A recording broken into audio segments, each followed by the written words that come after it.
Members of the Indian Youth Congress stopped several trains at Shivaji Brigade Railway Station in Delhi, staging a protest against the misuse of ED to harass Congress leader Sonia Gandhi.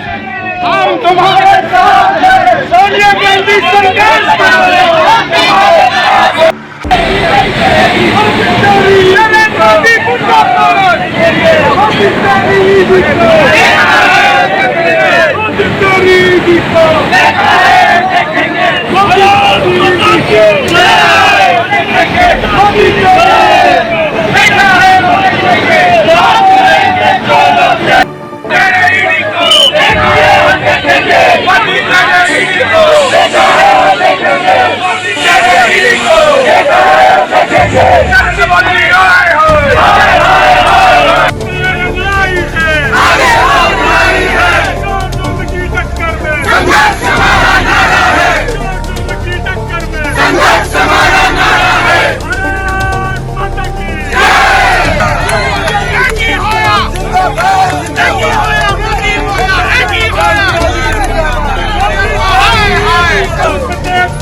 Modi तेरे शासन में आग लगी है ration में, मोदी तेरे शासन में आग लगी है राशन में, मोदी मुर्दाबाद, मोदी तेरी ईडी को